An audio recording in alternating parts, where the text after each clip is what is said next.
তো তাহলে প্রথম কথা আমাদের আহ প্রথমেই জানতে হবে যে কি ব্যক্তি কথাটার অর্থ কি। আমরা অমানুষ ব্যক্তি বলছি, মানুষ ব্যক্তি বলছি, অমানুষ ব্যক্তি বলছি, তাই তো? তো এখানে অমানুষ ব্যক্তি কথাটা বলা হয়েছে, মানে জোর দেওয়া হয়েছে তাদের গুরুত্বটা বোঝানোর জন্য, যে মানুষ ভিন্ন অন্যান্য যারা পশু পাখি আছে তাদেরও গুরুত্ব সমাজে কম নয়। আমরা আহ ভূমিনীতিবিদ্যা বা ডিপ ইকোলজি প্রসঙ্গে আমরা বলেছিলাম যে সেখানে দেখা হয়েছে কি, সেখানে দেখা হয়েছে যে মানুষকে, মানে মানুষের উন্নতির জন্য পরিবেশ রক্ষা সেরকম নয়, মানুষের সুবিধার জন্য পরিবেশ রক্ষা সেরকম নয়, মানুষও পরিবেশের একটা অংশ স্বরূপ। হুম, মাত্র, মানে এরকম নয় যে মানুষের জন্যই পরিবেশ, মানুষ সর্বে সর্বা, মানুষ যা কিছু করতে পারে, এই ব্যাপারগুলো কিন্তু এখানে নেই। এখানে বলা হয়েছে কি পরিবেশে অন্যান্য অনেক পশু পাখি আছে, গাছপালা আছে, হ্যাঁ সেখানে মানুষও আছে।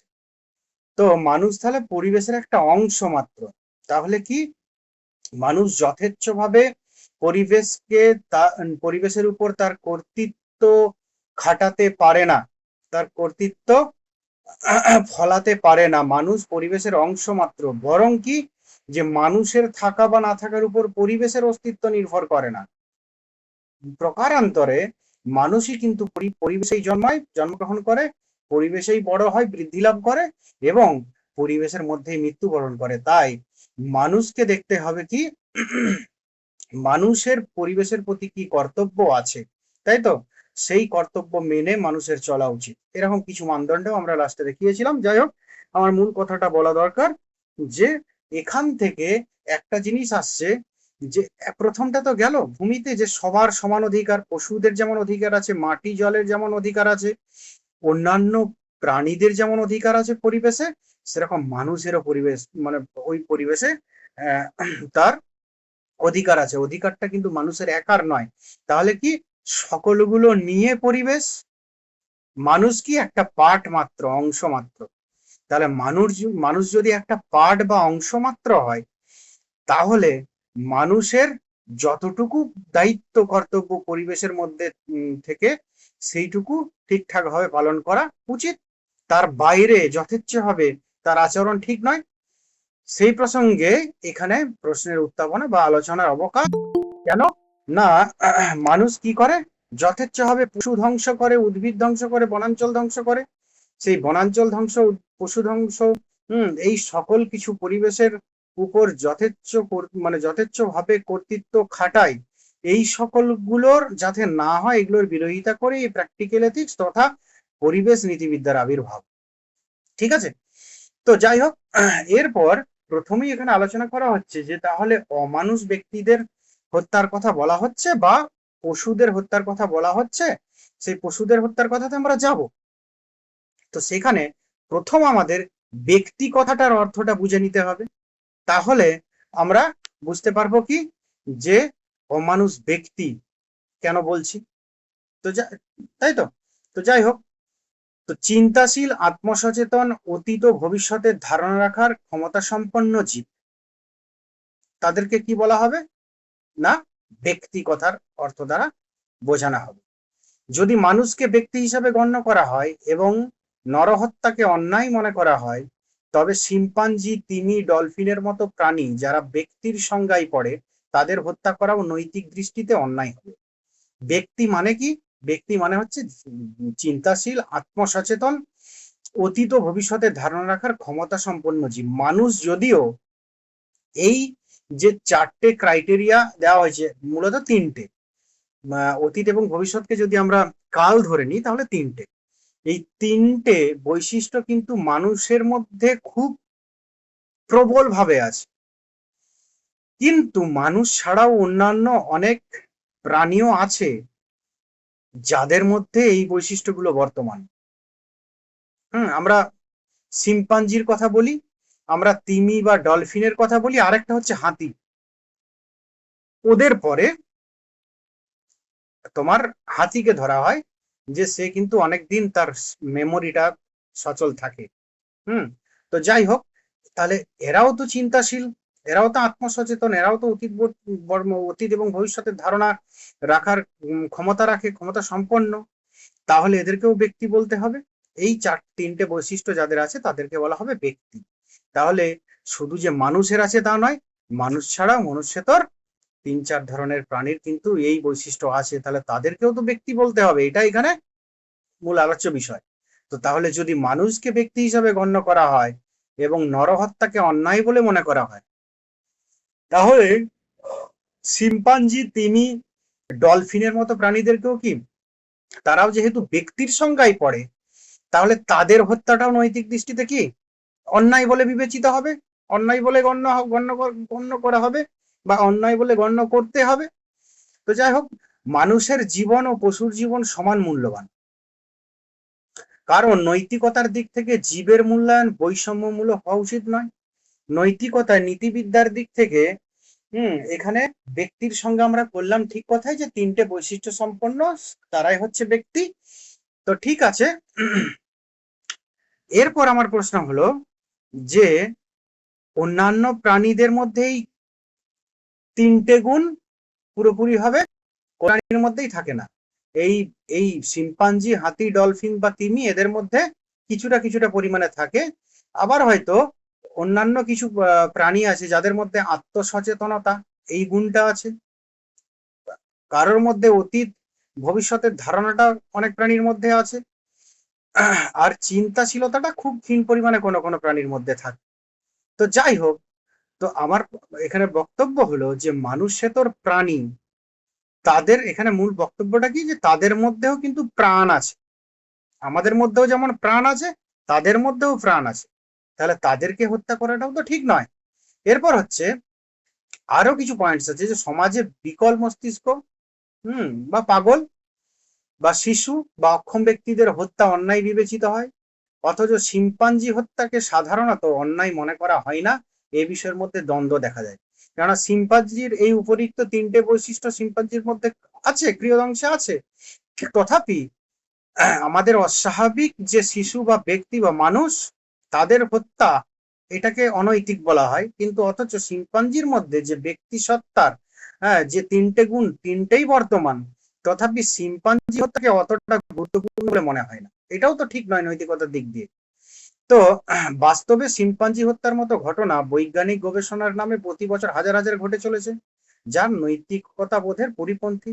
যে আমাদের এখানে নৈতিকতার দ্বন্দ্ব কেন হয়, যে দুটোই যেহেতু ব্যক্তি, অ্যাবনর্মাল পার্সন বা শিম্পাঞ্জি, দুটোই কি ব্যক্তি সত্তা দুটোর মধ্যেই বর্তমান, তাহলে একটাকে হত্যা করাটা আমরা অন্যায় বলছি, আরেকটাকে হত্যা করাটা অন্যায় বলছি না, এটা তো ঠিক নয়। তো তাহলে শিম্পাঞ্জিটিকে যে মেরে ফেলা হচ্ছে, সেটা কি, সেটা আমরা অন্যায়ের মধ্যে ফেলছি না, তাই তো? এটা আমাদের নৈতিকতার পরিপন্থী।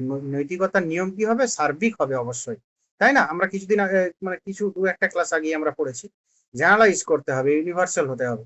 আর কি, মানুষের স্বার্থে পশুদের ব্যবহার, হত্যা নৈতিকতার ক্ষেত্রে বৈষম্যমূলক বিচার হয়, যেখানে ব্যক্তি মনে করা পশুরাই শুধু সুরক্ষা পায়, যে যাদেরকে ব্যক্তি বলে গণ্য করা হয় তারাই শুধু কি এখানে সুরক্ষা পায়, আর ব্যক্তি ভিন্ন অপরগুলো সুরক্ষা পায় না। তাহলে এখানে মূল বক্তব্য কি, টোটালটার মূল বক্তব্য হচ্ছে যে চিন্তাশীল, আত্মসচেতন, অতীত ও ভবিষ্যতের ধারণার রাখার ক্ষমতা সম্পন্ন জীবকে বলা হচ্ছে ব্যক্তি বা পার্সন। এই দিক থেকে আমাদের সাধারণ যে ধারণা যে মানুষই একমাত্র ব্যক্তি, এখন মানুষের এই তিনটে বৈশিষ্ট্য খুব প্রগাঢ়ভাবে, খুব প্রখরভাবে, খুব প্রবলভাবে আছে। কিন্তু এছাড়াও আমরা অন্যান্য কিছু জীব দেখতে পাই, তাদের মধ্যেও কিন্তু এই তিনটে গুণ কিছুটা কিছুটা পরিমাণে হলেও আছে। তাদেরকে কি তাহলে ব্যক্তি বলবো?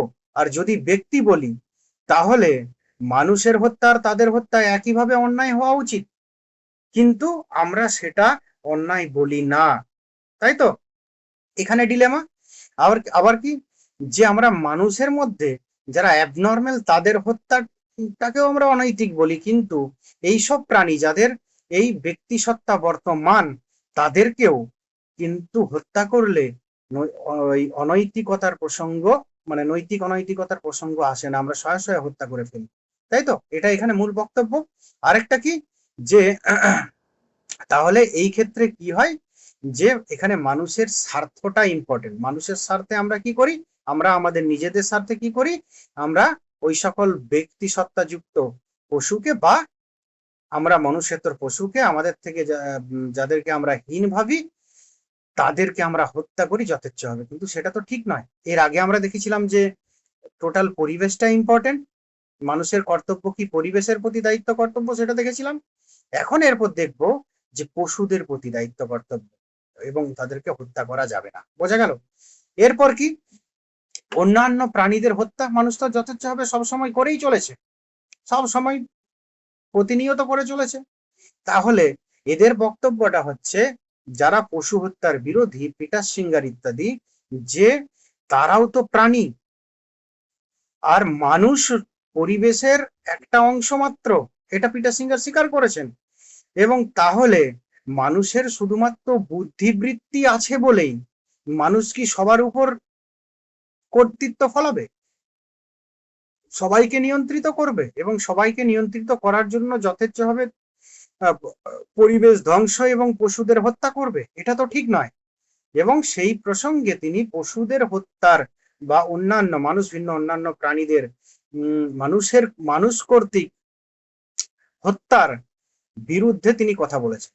অন্যান্য পশুদেরকে অন্যান্য পশুরা যেমন ভাবে খাদ্য হিসাবে গ্রহণ করে সেটার বিরোধিতা করেননি। কেননা একটা বাঘ, একটা হরিণ কিন্তু একটা বাঘ বা সিংহ এরা কিন্তু হরিণ বা খরগোশ বা এই জাতীয় মানে কোনো প্রাণী যদি না খায় তারা কিন্তু ঘাস খেয়ে বাঁচতে পারে না, তারা বাঁচতে পারবে না, তাই তো? সেই ক্ষেত্রে নয়, এখানে প্রশ্নটা হলো কি, মনুষ্যেতর বা মানুষ ভিন্ন অন্যান্য প্রাণীদের মানুষ দ্বারা হত্যাকে যথেচ্ছভাবে সেটার বিরোধিতা করেছে, তাই তো? বোঝা গেল? এরপর দেখো কি বলা হয়েছে, যে অনেক প্রাণী যেমন মাছ, মুরগি ইত্যাদি চেতনাশীল হলেও আত্মসচেতন নয়। আত্মসচেতন, সেলফ কনসাসনেস, আত্মসচেতনতা বা আত্ম চৈতন্য বা আত্মচেতনা, এরকম অনেক কিছু বাংলা করা হয়। তো আমাদের কি, আমরা আত্মসচেতন, আমাদের কি করা উচিত কি করা উচিত নয়, এই পরিস্থিতিতে আমি কি কাজ করব, এই পরিস্থিতিতে কি কাজ করব। অনেক প্রত্যেক হয়তো বলতে পারো যে অনেক পশুই তো আমরা দেখেছি আত্মসচেতন। হ্যাঁ, কিছু কিছু পশুদের মধ্যে কিয়দ অংশে আছে, আর কিছু কিছু পশুদের মধ্যে ওটা ইনস্টিংক্ট, ওটা জন্ম থেকেই ওই হবেই, তাই তো? ওটা বুদ্ধির ওখানে কোনো ফাংশনাল ব্যাপার নেই। তো তাহলে আমরা কি বুদ্ধিবৃত্তি সম্পন্ন আত্মসচেতন মানুষ, তাই তো? কিন্তু হাঁস মুরগি এরা কি, তাদের তো চেতনা আছে, চৈতন্য আছে, তাদেরকে ডানাটা টানলে তারা ছটফট করে, গলাটা ধরলে ছটফট করে, তাই তো? তাদেরকে তখন মারা হয়, তারা ছটফট করে মরে। তাহলে তাদের মধ্যে কি, তাদের মধ্যে চেতনা আছে তো, তাই জন্য তো তারা ব্যথা পায়। তো তাহলে মাছ, মুরগি ইত্যাদি চেতনাশীল হলেও আত্মসচেতন নয় ঠিকই, তাই তাদের ব্যক্তি বলা যায় না, এটাও গ্রহণ করা হলো। এই ধরনের মানে এটা মেনে নিলাম। এরপর বক্তব্য হচ্ছে যে এই ধরনের প্রাণীর হত্যা নৈতিকভাবে সমর্থনযোগ্য কিনা সেটা উপযোগবাদের দৃষ্টিতে বিচার করা হয়, যেখানে কাজের ফলাফলে সুখ ও দুঃখের তুলনা করা হয়। তো এই অন্যান্য প্রাণীদের হত্যা প্রসঙ্গে কি বলা হচ্ছে, যে তাহলে এই যে অন্যান্য প্রাণী তাদের হত্যাটা কি সমর্থনযোগ্য হবে, মানে পুরোপুরি আমরা কি সমর্থন করতে পারি? হ্যাঁ, যদিও তারা কি, তারাও কিন্তু চেতনাশীল, তাদের মধ্যেও চৈতন্য আছে, চেতনা আছে, কিন্তু তারা আত্মসচেতন নয়। মানে কি, মোট কথা আত্মসচেতন জীব কারা, যাদের মধ্যে বুদ্ধিবৃত্তিটা প্রখর, তারা হচ্ছে আত্মসচেতন জীব, বা কিছু পরিমাণও যদি থাকে তারা সচেতন জীব আর। কিন্তু যাদের মধ্যে বুদ্ধিবৃত্তি নেই তারা আত্মসচেতন নয়, এটা ধরা। তো হাঁস মুরগি ওরা আত্মসচেতন নয় ঠিক কথায়, কিন্তু তারা তো সচেতন জীব, চেতনশীল জীব, তাই তো?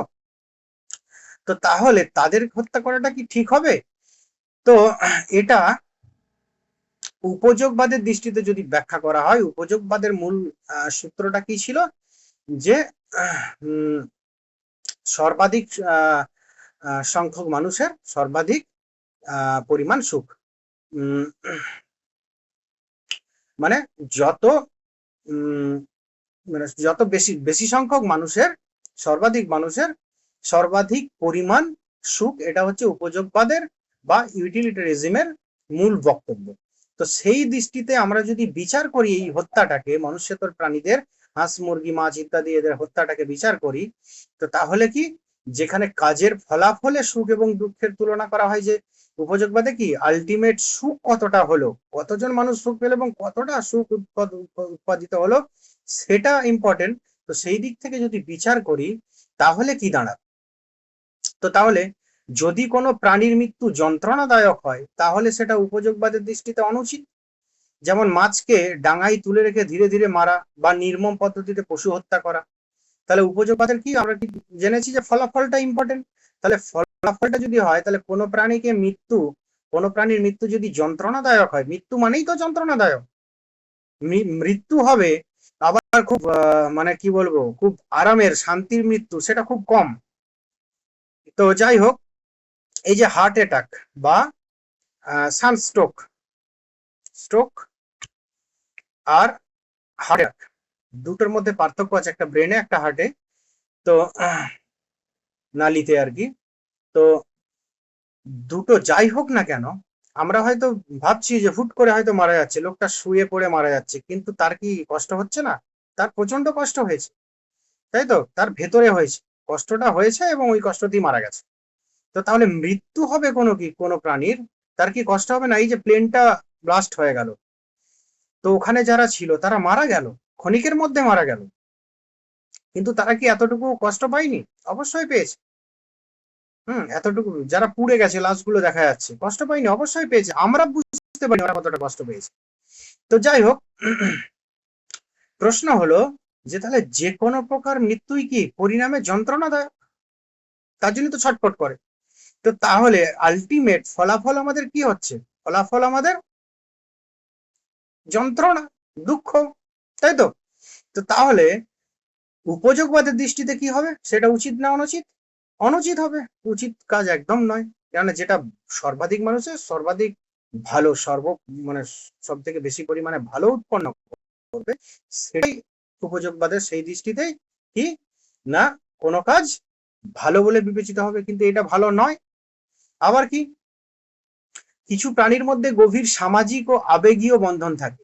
যেমন এইটা একজনা হয়ে গেছে, একজন প্রাণীর মৃত্যু অন্যদের জন্য যন্ত্রণার কারণ হয়। তো এরকম একই শ্রেণীর বিভিন্ন প্রাণী, জেনাস আর স্পেসিস। তো ধরো অনেকগুলো ছাগল আছে, আমরা একটা ছাগলকে কাটছি, সেটা দেখেও তো তাদের কষ্ট হবে। তাদের যদিও বুদ্ধিবৃত্তি সেরকম সচেতন নয়, তথাপি একটা সচেতন সত্তা হিসেবে তাদের কিছু তো অনুভূতি হবে। আমরা তো দেখতে পাই হামেশাই ওরকম কসাইখানায় যে অন্যান্য ছাগলের চোখে জল পড়ছে। মুরগির ক্ষেত্রে অতটা বোঝা যায় না, কিন্তু তবুও দেখবে পোলট্রির দোকানে যে পোলট্রি মুরগিগুলো পাশে রাখা রাখা থাকে, যখন আরেকটাকে নিতে যায় ছটফট করে অন্যদিকে মানে সে ছুটে চলে যেতে চায়। তাদের মধ্যে কিছু কিছু হলেও ক্ষীণ মৃত্যু ভয়টা কিন্তু অবশ্যই আছে, এবং এটা অবশ্যই সব প্রাণীরই থাকা দরকার, এটা সাধারণভাবে। তো যাই হোক, সেই কথা এখানে বলা হয়েছে যে কিছু প্রাণীর মধ্যে গভীর সামাজিক আবেগীয় বন্ধন। আরেকটা আরেকটা সব থেকে ভালো বুঝতে পারবে, কুকুর। অনেক দেশে কুকুরও খায়, নর্মাল খাদ্য ওটা, কিন্তু কুকুর এটা সব থেকে বড় উদাহরণ।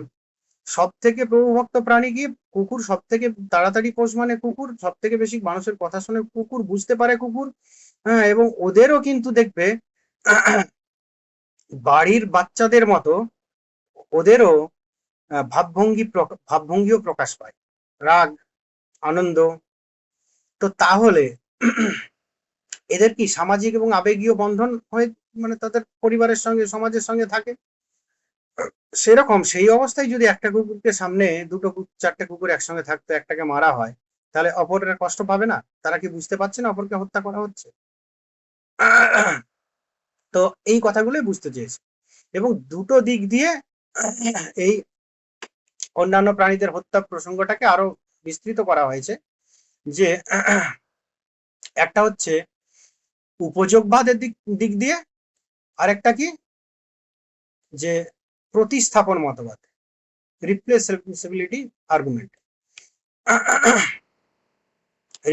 রিপ্লেসেবিলিটি আর্গুমেন্ট, আর একটা হচ্ছে কি উপযোগবাদ, ইউটিলিটারিজম ফ্রম দ্য স্ট্যান্ড পয়েন্ট বা ইউটিলিটারিস্টিক ভিউ, এরকম আমরা করতে পারি।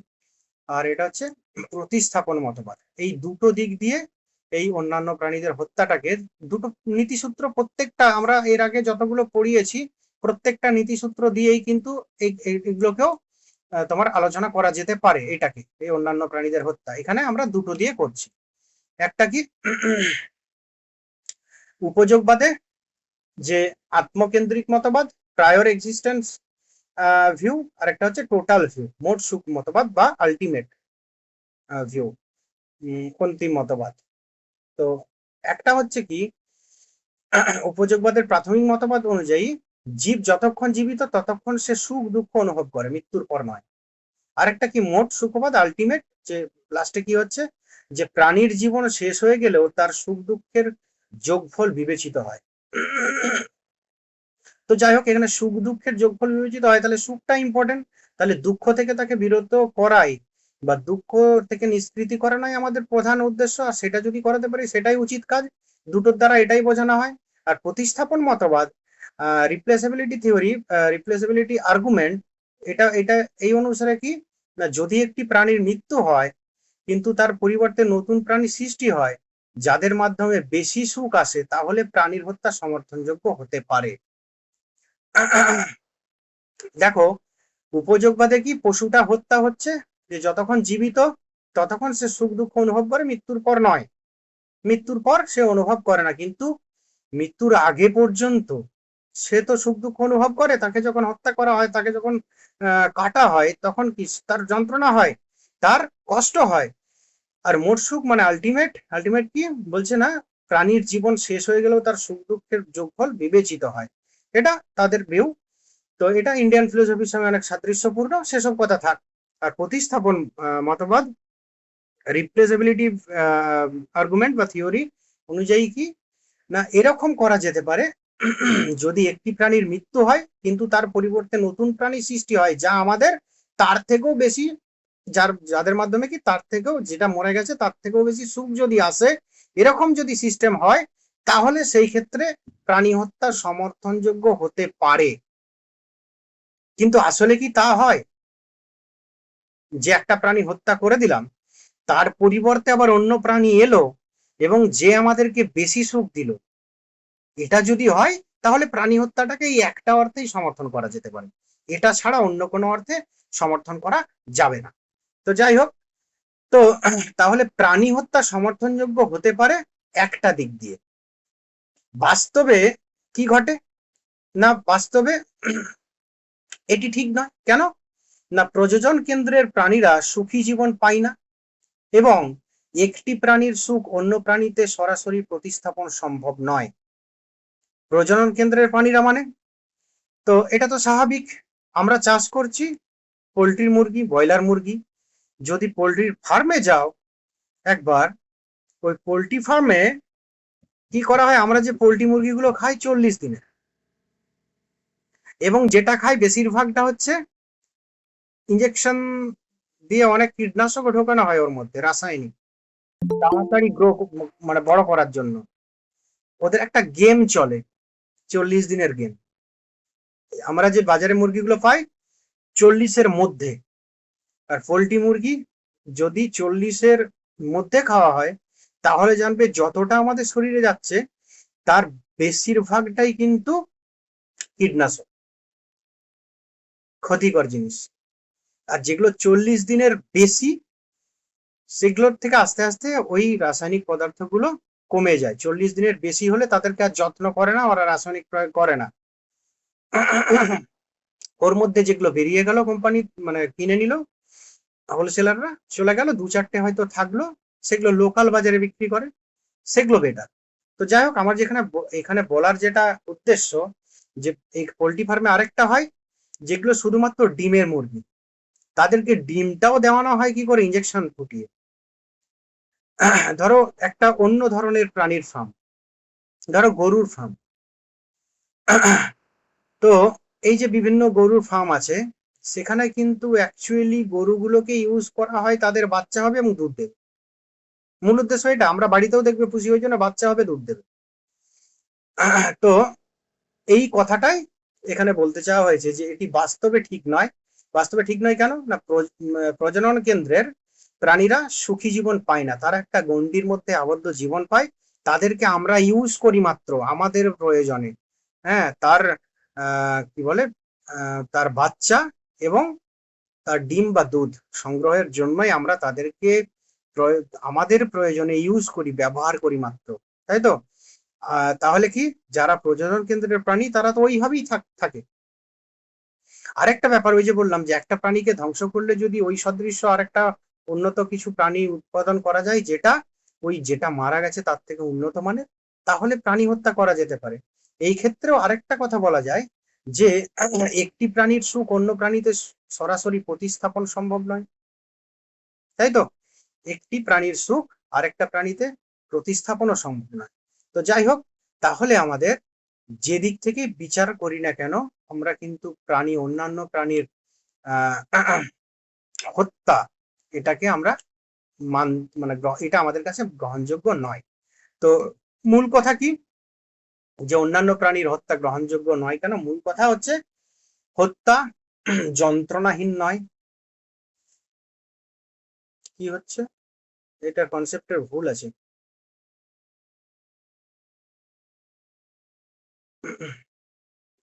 ও আচ্ছা, এটা যদি, হ্যাঁ, এখানে ওই উপরের মতবাদটাকে ইয়ে করা হয়েছে, ঠিক উপরের। তাহলে মোট কথা কি, যে আমরা তিনটে দিক, এগুলো যদি এই বৈশিষ্ট্য সম্পন্ন যদি থাকে হত্যা যদি এই তিনটে বৈশিষ্ট্য, নিচের যে তিনটে বৈশিষ্ট্য এরকম বৈশিষ্ট্য যুক্ত যদি হয়, তাহলে আমরা মনুষ্যতর প্রাণীকে হত্যা করতে পারি।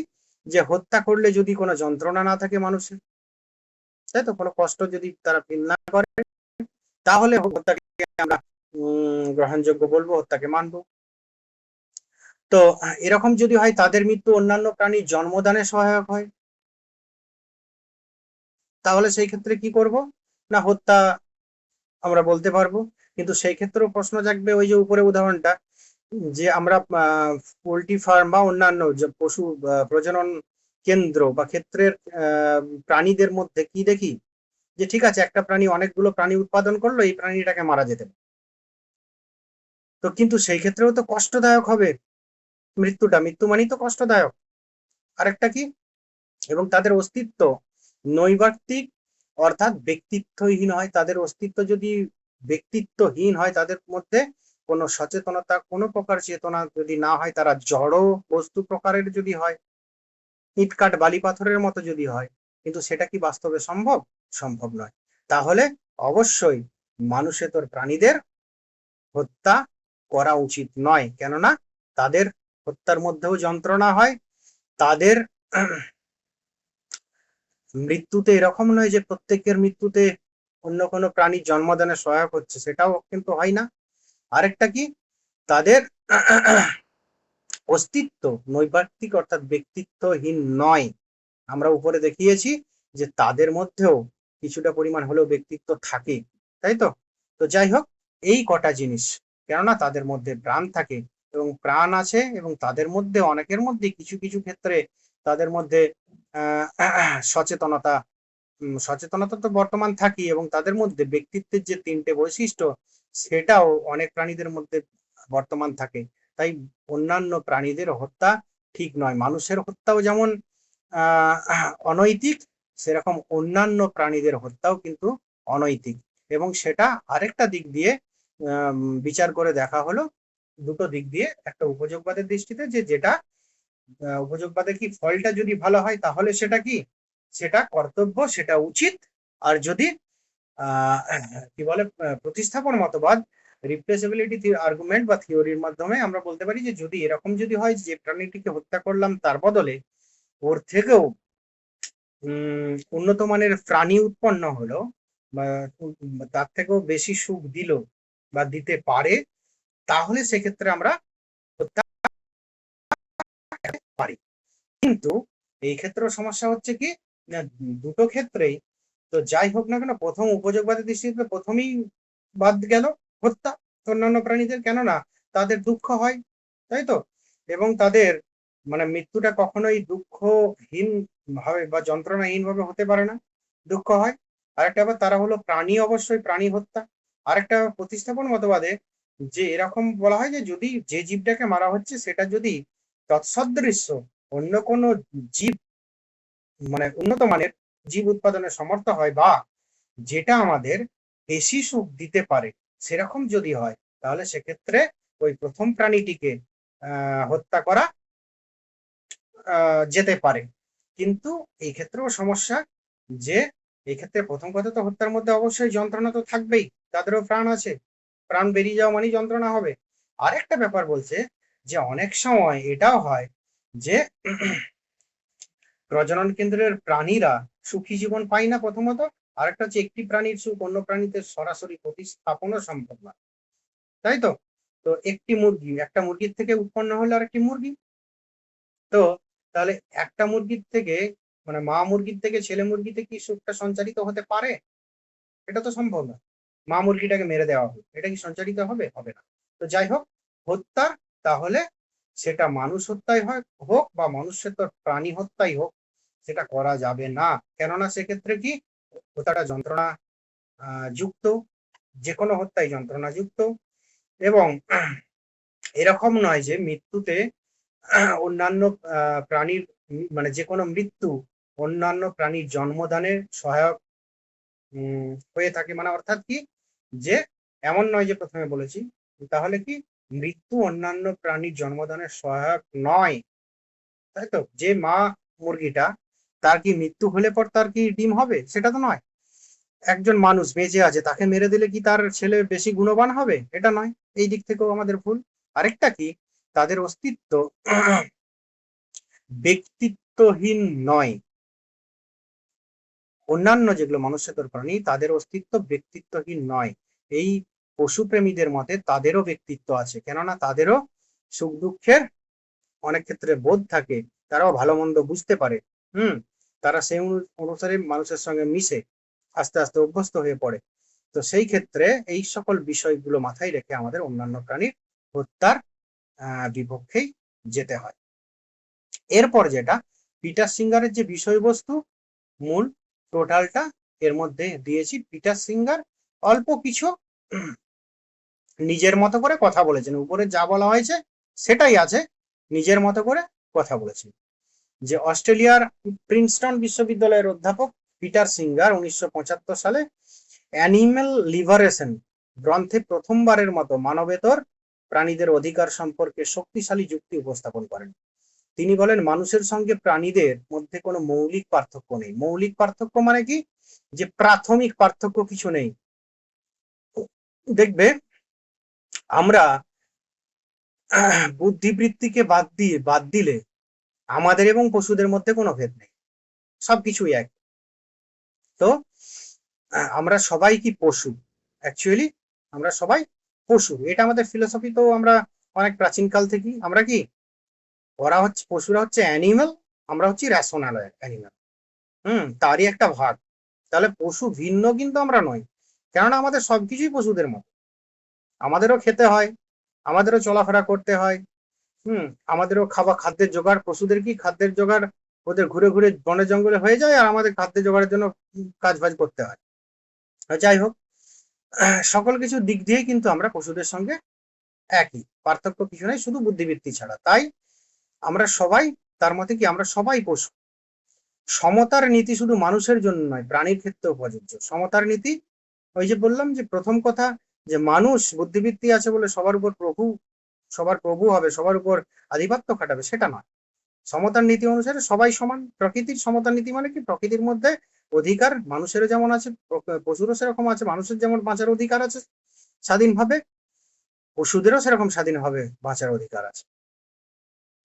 তো এটাই হচ্ছে আর কি না, যেসব সত্তার সুখ দুঃখ অনুভব করার ক্ষমতা আছে তাদের স্বার্থ উপেক্ষা করা যুক্তিহীন। তাদের স্বার্থ উপেক্ষা করা যুক্তিহীন, কেননা সুখ দুঃখ মানুষের ব্যতিরেক মানুষের প্রাণীদেরও হয়। তো যাই হোক, এরপর যেটা, যে এটা আগে বললাম কেন, এই দুটো তারপর বলছি। পিটার সিঙ্গারের মতে মানুষেরা যেমন সংখ্যালঘু, নারী প্রতি বৈষম্য ও বর্ণ বৈষম্যের বিরুদ্ধে লড়ে, তেমনি প্রাণীর প্রতি নির্যাতন ও নৈতিক দৃষ্টিকোণ থেকে সমান গুরুত্ব পেতে হবে। একটা কি, মানুষেরা যেমন সংখ্যালঘু বা সংখ্যাগুরু এই নিয়ে নিজেদের মধ্যে লড়ে, নারীর প্রতি বৈষম্য, নারী পুরুষ, তাই তো, বর্ণ বৈষম্য, ব্ল্যাক হোয়াইট, বা আমাদের ইন্ডিয়াতে শুধু এটা ব্রাহ্মণ ক্ষত্রিয় বৈশ্য শূদ্র, এই যে বর্ণ বৈষম্য, এর বিরুদ্ধে কিন্তু মানুষেরা লড়ে। মানুষেরা এর বিরুদ্ধে লড়ছে, তাহলে প্রাণীর প্রতি নির্যাতনের বিরুদ্ধে কেন মানুষ লড়বে না? এই ক্ষেত্রেও মানুষকে সমান দৃষ্টিকোণ দিতে হবে, কেননা মানুষ নিজেও একটা প্রাণী, তাই তো। তো আরেকটা কি, তিনি প্রাণীদের সঙ্গে মানুষের সাদৃশ্য 3 দিক থেকে দেখা। সেটা কি কি না, উদ্ভব, আমাদের সৃষ্টি কিভাবে হয়েছে, আমাদের শারীরিক গঠন, এবং আমাদের আচরণ, তাই তো। বেদান্ত মতে আমরা জীব, বেদান্ত দেখো এত প্রাচীন, কিন্তু তাদের মধ্যেও কনসেপ্টটা, বেদান্তের মধ্যে এই প্র্যাকটিক্যাল এথিক্সের কিন্তু বহুত আলোচনা আছে উপনিষদ বেদান্তে। বেদান্ত মতে জীব 4 প্রকার: জরায়ুজ, অন্ডজ, ছেদজ, উদ্ভিদজ, তাই তো। অন্নময় কোষ লাস্ট, যেটা একদম ব্যবহারিক আমাদের জড় যে জীব দেহ, সেই জীব দেহ বলেছে বেদান্ত মতে 4 প্রকার: জরায়ুজ, যারা জরায়ু থেকে জন্মগ্রহণ করে; যারা অন্ডজ, যারা হচ্ছে ডিম থেকে জন্মগ্রহণ করে; যারা ছেদজ, মানে হচ্ছে যে স্যাঁতস্যাঁতে ঘর্মাক্ত জায়গা থেকে যারা জন্মগ্রহণ করে; উদ্ভিদজ, যারা বীজ থেকে জন্মগ্রহণ করে। তো এই প্রথমটা হচ্ছে আমরা, গরু ছাগল ইত্যাদি। দ্বিতীয়টা অন্ডজ, এটা হচ্ছে যে হাঁস মুরগি ইত্যাদি সরীসৃপ। ছেদজ, ছত্রাক, কি বলে, ভাইরাস, ব্যাকটেরিয়া, এগুলো ছেদজ।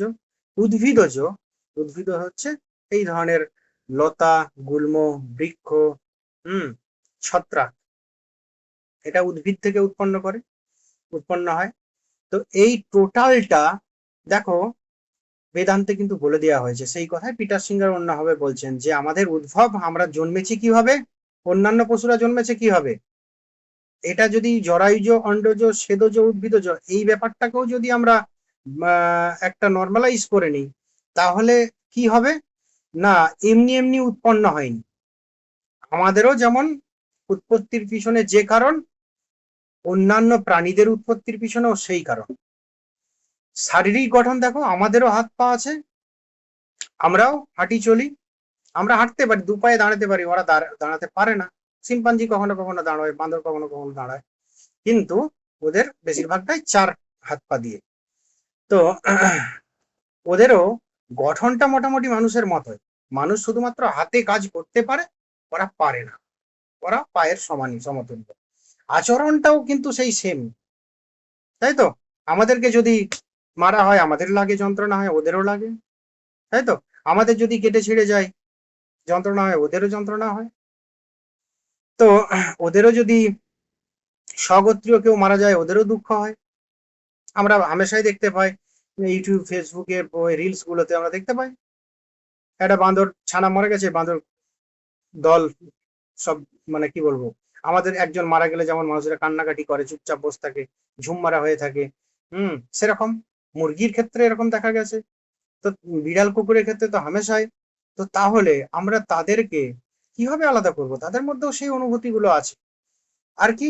তাই মানুষের মতো প্রাণীদেরও সমান অধিকার থাকা উচিত। তাহলে এই সকল দিক দিয়ে অন্যান্য প্রাণীদের পার্থক্য নেই বললেই চলে, তারা একেবারে এদের মতোই, আমাদের মতোই।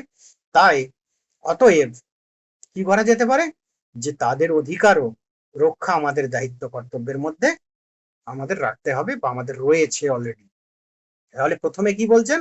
প্রথমে বলছেন যে সমতার নীতি অনুসারে, মানে সমতার নীতি মানে কি, প্রাকৃতিক সমতার নীতি মানে কি, প্রাকৃতিক সম্পদ বা প্রকৃতিতে অস্তিত্বের সমতাও বলা যেতে পারে। সেই দিক থেকে সবাই সমান, সেটা মানুষের ক্ষেত্রেও যেমন প্রযোজ্য, মানুষ থেকে নিম্ন অন্য প্রাণীর ক্ষেত্রেও সমানভাবে প্রযোজ্য, তাই তো। তো তাহলে সমানভাবে যদি প্রযোজ্য হয়, এবং আরেকটা কি, যে সমানুপাত প্রযোজ্য হয় কেন, সেই প্রসঙ্গে যুক্তি কিছু তিনি দিচ্ছেন। সেই যুক্তি প্রসঙ্গে বলা হচ্ছে কি না, আমাদের যেমন সুখ দুঃখ আছে ওদেরও আছে। আমরা কি তাহলে আমাদের যেমন কষ্ট হয়, ব্যথা হয়, ওদেরও হয়, আমাদেরও যন্ত্রণা হয়, ওদেরও হয়। এই সকলগুলো বলে বলছেন যে আমাদের তাহলে অবশ্যই এই মনুষ্যতর প্রাণীদের রক্ষা করা আমাদের দায়িত্বের মধ্যে পড়ে। কেন দায়িত্বের মধ্যে পড়ে না, আমাদের মানুষেরা যেমন সংখ্যালঘু, নারীর প্রতি বৈষম্য, বর্ণ বৈষম্য ইত্যাদির বিরুদ্ধে লড়ে, যাতে সংখ্যালঘু সংখ্যাগুরুর মধ্যে ভেদাভেদ না থাকে, নারী পুরুষে ভেদাভেদ না থাকে, উচ্চ নিচ ব্ল্যাক হোয়াইটে ভেদাভেদ না থাকে, তার বিরুদ্ধে আমরা লড়াই করি। সেরকম আমাদের অবশ্যই অন্যান্য প্রাণীদের নির্যাতন যাতে না হয় সেই দিকেও আমাদের মানে তাদেরকে রক্ষা করা, সেটাও আমাদের দায়িত্বের মধ্যে পড়ে, তাই তো। এবং আরো কি বলছেন যে এই বিষয়ে মানে কঠোর যুক্তি কি, যে মানুষ এবং অন্যান্য প্রাণীদের উদ্ভব, তাদের জন্ম, এই জগতে আসা, এবং মানুষ এবং অন্যান্য প্রাণীদের তাদের শারীরিক গঠন, তাই তো, এবং আচরণ, তাই তো, এই সকল বিষয়ে মানুষের সঙ্গে তাদের কোনো ভেদ নেই। তাহলে অবশ্যই মানুষের অন্যান্য প্রাণীদের রক্ষা করা কর্তব্য। তো যাই হোক, এই প্রথমের যে জিনিসটা, এইটা আমরা অলরেডি অনেকবার বলেছি বলে এইটা বললাম না, এরপর আমরা সংক্ষেপে বলছি। যে তাহলে আমরা সিদ্ধান্তে আসলাম কি, যে এই উদ্ভব, শারীরিক গঠন, আচরণ, এই দিক দিয়ে সংখ্যালঘু, নারী বৈষম্য, বর্ণ বৈষম্য, সুখ দুঃখের অনুভব, এই সকলগুলো মনে রাখবে। আর পিটার সিঙ্গার কত সাল, তার গ্রন্থ, এই সকলগুলো, এইগুলো মনে রাখলেই হবে। তো যাই হোক, এই সন্দেহ থাকলে ব্যক্তি হিসাবে গণ্য না করা প্রাণী হত্যা করা উচিত নয়। তো আত্মসচেতন প্রাণীর হত্যা অন্যায় ও নিন্দনীয়। আত্মসচেতন নয় এবং সংবেদনক্ষম প্রাণীর হত্যা কিছু শর্ত পূরণ করলে নৈতিক দৃষ্টিতে মন্দ নয়। প্রাণী হত্যা করলে যন্ত্রণাবিধি ও প্রযোজনের দিক বিবেচনা করতে হবে।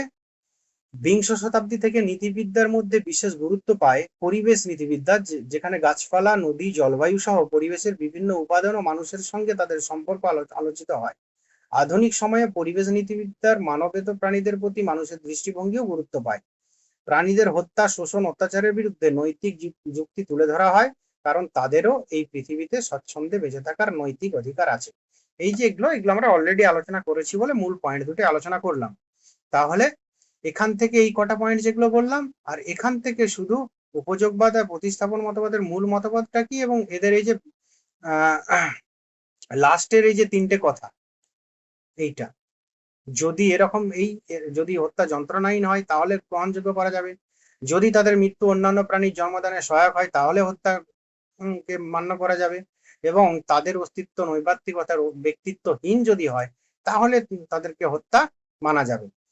তো এই সকলগুলো আমাদের মনে রাখতে হবে। আর ব্যক্তি কথার অর্থ কি, এই যে এইটুকুটা, এইটা একটু মনে রাখতে হবে। এই দিক থেকে বিবেচনা করে অন্যান্যদের ব্যক্তি বলা হচ্ছে, এবং লাস্টে বলা হচ্ছে কি অন্যান্য প্রাণীদেরও কিন্তু কি আছে না, প্রাণ আছে, তাই তো। তারাও যেহেতু জীব, তারাও প্রাণী, প্রাণ আছে, তাহলে প্রাণ যাদের আছে তাদের সবারই, এবারে সেটা মানুষ সব ক্ষেত্রে বুঝতে পারে আর অনেক ক্ষেত্রে পারে না। তো মানুষের বোঝা বা না বোঝার উপর কতটা এসে যায়, মানুষ কি করে বুঝবে, তাদের মনে ঢুকবে, রিসার্চ করে এ করে তারা অনেক এ করে কিছু কিছু জানছে, কিন্তু তা বলে এই নয় যে মানুষ সব জেনে গেছে। আগে আমাদের ওই যে বললাম বেদের মতে উদ্ভিদ 4 প্রকার উদ্ভিদকেও জীবের অন্তর্ভুক্ত করা হয়েছে।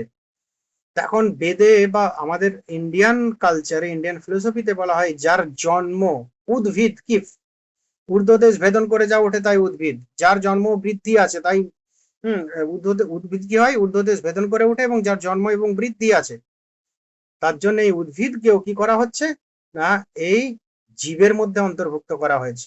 এবং সেই প্রসঙ্গে অনেক রিসার্চও হয়েছে, যে আমাদের জগদীশ চন্দ্র বসু তিনি দেখিয়েছেন যে উদ্ভিদেরও প্রাণ আছে এবং উদ্ভিদদেরও কষ্ট হয় ডালপালা শাখা প্রশাখা যখন কাটা হয়, কিন্তু কি আমরা তো বুঝতে পারি না, উদ্ভিদ জড় পদার্থ দাঁড়িয়ে আছে, আমরা কেটে ফেললাম, হুম। তো আমরা কি বুঝতে পারছি ওর কি কষ্টটা হচ্ছে? তো যাই হোক, এই সকল প্রেক্ষিত এনভায়রনমেন্টাল এথিক্সে এই সকলগুলো আলোচনা আছে, অনেক ব্রাঞ্চ আছে। আর ওটা ওভারঅল একটা আলোচনা করা হয়েছে কি বলে আমাদের অ্যানিমেল কিলিং, অ্যানিমেল পিটার সিঙ্গারের যে মত বা ইন জেনারেল, সেখানে আলোচনা করা হয়েছে শুধুমাত্র মানবেতর প্রাণীদের সম্পর্কে, যে তাদের হত্যাটা কি গ্রহণযোগ্য কি গ্রহণযোগ্য নয়, অন্যায় কি অন্যায় নয়, ঠিক না ঠিক নয়। তো যাই হোক, এই আলোচনা হলো। এরপর আমাদের একটি আলোচনা আছে, সেটা হচ্ছে কি ইউথ্যানেসিয়া। যে ইউথেনেশিয়া কথার মানেটা কি? ইউথেনেশিয়া হচ্ছে যে নিষ্কৃতি মৃত্যু বা করুণা হত্যা।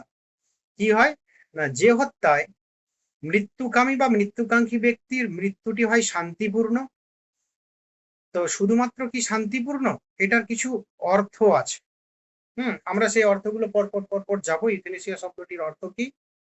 তো প্রথম আমাদের যেটা জানতে হবে যে ইউথেনেশিয়ার অর্থ হলো তাহলে কি শান্ত সহজ মৃত্যু, স্বস্তি মৃত্যু, মার্সি কিলিং।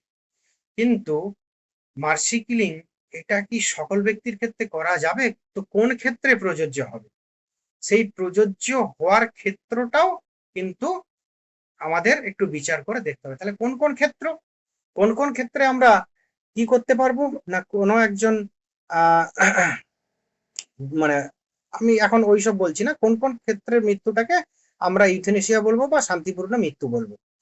তো যাই হোক, কোন সহজ মৃত্যু বলবো। তো যেমন হচ্ছে কি প্রচন্ড দুরারোগ্য ব্যাধিগ্রস্ত একজন রোগী হয়তো এরকম হয়েছে যার স্কিন ক্যান্সার হচ্ছে, তার পুরো শরীরে, মানে স্কিনের ক্যান্সার, মানে পুরো শরীরে ক্যান্সার। সে হয়তো আর অল্প কিছুদিন বাঁচবে ডাক্তার বলে দিয়েছে, এবং সে অসহ্য যন্ত্রণায় ছটফট করছে। সে নিজেও জানে যে আমি আর বাঁচবো না, আমার এই কটা দিন কোনোভাবে বেঁচে থেকে আর লাভ নেই, আমাকে, সে হয়তো তার পরিবারের সাহায্যে বলছে যে আমাকে ডাক্তারকে ইঞ্জেকশন পুশ করে বিষ প্রয়োগ করে আমাকে মেরে দিতে পারে। তাতে কি হবে, আমি যে এই যন্ত্রণাটা ভোগ করছি তার চেয়ে ওটা শ্রেয়তর। এবং তাতে আমি কি আস্তে আস্তে মৃত্যুর দিকে ঢলে পড়বো, আমার এই যন্ত্রণাটা আর ভোগ করতে হবে না। এটাকে বলা হচ্ছে স্বস্তি মৃত্যু বা ইচ্ছা মৃত্যু বা করুণা হত্যা। করুণা হত্যা কেন বলা হচ্ছে সেটাও পরে আলোচনা করা হবে। কেন না, এটা কিন্তু জোর করে নয়, হত্যা যেটা নর্মাল সেটা জোর করে। আর করুণা হত্যা মানে কি, তিনি নিজেই মানে মৃত্যুবরণ করতে চাইছেন সাহায্যের, মানে যিনি হত্যা করবেন তার সাহায্য নিয়ে, মানে ডাক্তার। তো যাই হোক, তো এরপর এখানে আমরা কিছু এখানে কিছু উদাহরণ দেওয়া আছে যে এই এই হত্যাজনিত মৃত্যু বা তোমার এই সহজ মৃত্যু স্বস্তি মৃত্যু কিছু কিছু ক্ষেত্রে, কোন কোন ক্ষেত্রে হয়, দুরারোগ্য ক্ষেত্রে হয়, বিভিন্ন ধরনের ব্যাধি হতে পারে, মস্তিষ্কের ব্যাধি হতে পারে, আমার কর্কট রোগের ব্যাধি হতে পারে। তারপরে হচ্ছে যে ভঙ্গুর অস্থি, যে টোটালটাই ভঙ্গুর, এরকম অনেক হয় পুরোটাই ভঙ্গুর। হুম আবার হচ্ছে যে এটাকে এটাও একটা এক ধরনের ক্যান্সার, অ্যাকচুয়ালি বোন ক্যান্সার। তো আস্তে আস্তে আস্তে আস্তে আস্তে আস্তে তোমার হাড়, মানে যে এই শক্ত সবল সেটা থাকবে না, ভেতরে আস্তে আস্তে পুরোটাই ভঙ্গুর হয়ে যাবে। তো সেটাও। আরেকটা কি, আরো বিভিন্ন ধরনের, ধরো বড় অ্যাক্সিডেন্ট হয়েছে, প্রচন্ড যন্ত্রণায় ছটফট করছে, তার হয়তো শরীরে অর্ধেকটা কেটে গেছে। এরকম অনেক আমরা অ্যাক্সিডেন্ট দেখতে পাই ট্রেনে ফেনে, ডাক্তারও জানে বাঁচবে না, সে নিজেও জানে বাঁচবে না, তথাপি কিছুক্ষণ বেঁচে আছে, কিন্তু প্রচন্ড যন্ত্রণা নেই। সেই ক্ষেত্রে কি করা যাবে? এরকম অনেক ক্ষেত্র আছে। তারপরে বিকলাঙ্গ শিশু, জন্ম থেকেই বিকলাঙ্গ, টোটালটাই বিকলাঙ্গ, সে হয়তো ডাক্তার বলছেন যে সে জীবনে হাঁটাচলা করতে পারবে না, কিছু করতে পারবে না, সে কথা বলতেও পারবে না, তার কোনো কিছুই ঠিক নেই। তাহলে সেই ক্ষেত্রে কি হবে? তো এই সকল ক্ষেত্রে যদি বাঁচার সম্ভাবনা না থাকে, যে আর বাঁচবো না, সেই ক্ষেত্রে অনেক সময় কি ওই রোগীর পরামর্শ নিয়েই যে হত্যা করা হয়, সেটাকেও বলা হয় করুণা হত্যা বা তোমার স্বস্তি মৃত্যু বা সহজ মৃত্যু, বা ইউথেনেসিয়া। বা অনেক ক্ষেত্রে হয়তো অ্যাবনর্মাল বা শিশু ব্যক্তি, এরকম যদি হয় তখন তার ফ্যামিলির নির্দেশে আলোচনা করে সিদ্ধান্ত যখন নেওয়া হয় তখন, বা অনেকের ব্রেন ডেথ হয়ে গেলে অনেক ক্ষেত্রে এরকম হয় যে অ্যাক্সিডেন্ট হয়েছে বা কোনো কারণে ব্রেন ডেথ হয়। ব্রেন ডেথ হয়ে যাওয়া মানে তোমার শরীরটাই থাকবে, তোমার কোনো ফিলিংস, তোমার কোনো ইমোশন, তোমার কোনো মেমোরি কিচ্ছু থাকবে না। চেয়ে থাকবে, দেখবে, কি দেখবে নিজে জানো না। হ্যাঁ, অনেক ক্ষেত্রে আবার চেয়ে নাও থাকতে পারে, পুরো ঘুমিয়ে। অনেক ক্ষেত্রে চেয়ে থাকে, মানে ও কি দেখছে নিজে জানে না, কেননা তার ব্রেন শেষ, নষ্ট হয়ে গেছে। হ্যাঁ, ব্রেন ঠিক নেই। তো আবার কি, তুমি ধরো তোমার হাতের মধ্যে বা এর মধ্যে কোনো স্পর্শ নেই, নাকের মধ্যে গন্ধ নেই, জিভের মধ্যে স্বাদ নেই, খাওয়া তো যাবে না, নল ঢোকানো থাকবে, শিউতে থাকবে সবসময়। তো তাহলে এরকম যে অবস্থা, এরকম অবস্থায় সবাই কি করে, যে ফ্যামিলির থেকেও তার কি অনেক ক্ষেত্রে কি করে, তার অর্গান গুলো বাদ দিয়ে দেয়, মানে বাদ দিয়ে মানে ওই যাদের ওই অর্গান দরকার তাদেরকে ডোনেট করে দেয়, যে তাতে আমার ছেলেটা বা আমার আত্মীয় বাঁচলো না, এ তো মারাই যাবে, 6 মাস 1 বছর 2 বছর বাঁচবে, এইভাবে তাকে নিয়ে চলতে হবে। হয়তো ফ্যামিলির কন্ডিশনও সেরকম না যে ওইভাবে 2 বছর টানার, হয়তো মাস গেলে খরচা হবে লাখখানেক টাকা, সেটাও হয়তো নেই, স্বাভাবিক। তো সেই ক্ষেত্রে কি করবে একটা ফ্যামিলি, বোঝা করে রাখার তো অনেক ক্ষেত্রে কেউ চায়ও না। সেই ক্ষেত্রে ফ্যামিলি স্বীকৃতি দিয়ে দেয় যে ঠিক আছে, তার অঙ্গ প্রত্যঙ্গ গুলো ডোনেট করে দিয়ে তাকে স্বস্তি মৃত্যু দেওয়া। তো যাই হোক, স্বস্তি মৃত্যু বা করুণা হত্যা কথাটা বুঝতে পেরেছো। এবারে স্বস্তি মৃত্যু এই কনসেপ্টটা একটু আলাদা, করুণা হত্যা দুটোরই কিন্তু, বা নিষ্কৃতি মৃত্যু, এই কথাগুলো প্রত্যেকটাই পর্যায় শব্দ হিসেবে ব্যবহৃত হয়, কিন্তু সূক্ষ্ম পার্থক্য আছে। একটা হচ্ছে কি, একটা হচ্ছে ইচ্ছা মৃত্যু বা স্বস্তি মৃত্যু, আরেকটা হচ্ছে করুণা হত্যা। দুটোর মধ্যে পার্থক্য কি, যখন অ্যাবনর্মাল বা শিশু বা যার ব্রেন ডেথ হয়ে গেছে, সে নিজে কিছু জানে না, নিজের বুদ্ধি গোচর নয়, ফ্যামিলি, তার পরিবার, তার আত্মীয় স্বজন যখন ডাক্তারকে পরামর্শ দেয় যে তাকে মৃত্যু দেওয়াই শ্রেয়, কেননা সে কষ্ট পাচ্ছে আর তার বাঁচার কোনোভাবেও আশা নেই, সেই অবস্থায় সেটা কি, সেটা হচ্ছে করুণা হত্যা, করুণা করে হত্যা করা। আরেকটা কি, ইচ্ছা মৃত্যু বা স্বস্তি মৃত্যু বা শান্তির মৃত্যু, যে যখন সেই মানুষটির ব্রেন বা বুদ্ধি সচেতন, হুম তিনি নিজে ফিল করছেন যে আমার পক্ষে বেঁচে থাকার চেয়ে মরে যাওয়াটাই অনেকাংশে শ্রেয়। হুম যে যতক্ষণ বেঁচে থাকা হবে ততক্ষণ কষ্ট নিয়ে বাঁচতে হবে, চরম কষ্ট, তার চেয়ে মরে যাওয়া ভালো, আস্তে আস্তে আমি আর কষ্ট বুঝতে পারবো, আমাকে তো মরতেই হবে, তো তাহলে এখনই মরে যাওয়া ভালো, এই যে সিদ্ধান্ত যে আমাকে মেরে দিন। এরকম অনেক ঘটনাও আছে পাশ্চাত্যে, ডাইরেক্ট হ্যাঁ হসপিটালে গিয়ে বলছে আমি আর বাঁচতে চাই না, এরকম হয় সুইজারল্যান্ড, নেদারল্যান্ডে এরকম নর্মাল ব্যাপার হয়ে গেছে, আমি আর বাঁচতে চাই না, আমাকে মৃত্যু প্রদান করুন। তো যাই হোক, তো দুটো আসলে পর্যায় শব্দ হিসেবে ব্যবহৃত হলেও অল্প কিছু পার্থক্য আছে। তো মূলত ফিলোসফিটা একই, যে চরম কোনো কিছুর দুঃখ থেকে মুক্তি, বা যে যখন আমি জেনে গেলাম বা আমরা জেনে গেলাম যে পেশেন্টটি আর বাঁচবে না, হুম তো আমার যে ওই আত্মীয়টি আর বাঁচবে না, বা আমি যখন নিজে জেনে গেলাম যে আমি আর বাঁচবো না, তখন যে মৃত্যুর ইচ্ছা, কিসের জন্য, শান্তির জন্য, যাতে একটু স্বস্তি পেতে পারি, এই অসহ্য যন্ত্রণা থেকে মুক্তি পাওয়া যায়, সেই যে ইচ্ছা, এটা কি বলা হচ্ছে কি, ইচ্ছা এবং তারপর যে মৃত্যু, সেটাকে বলা হচ্ছে ইউথেনেসিয়া। ইউথেনেসিয়া, তাহলে কনসেপ্টটা সংক্ষেপে আশা করছি ক্লিয়ার হলো। এরপর এখানে পয়েন্ট ওয়াইজ দেখো দেওয়া হবে যে খ্রিস্টপূর্ব 5ম শতাব্দী থেকে পাশ্চাত্যের চিকিৎসাবিদগণ কি করছেন, যে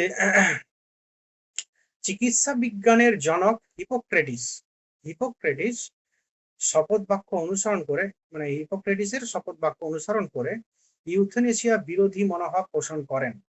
যে ইউথেনেসিয়া বিরোধী মনোভাব পোষণ করেন কেন না, হিপোক্রেটিসের শপথ বাক্য অনুসরণ করে। চিকিৎসা বিজ্ঞানের চিকিৎসা মানে যখন কেউ ডিগ্রি পায় তখন তাকে কিছু শপথ বাক্য পাঠ করানো হয়।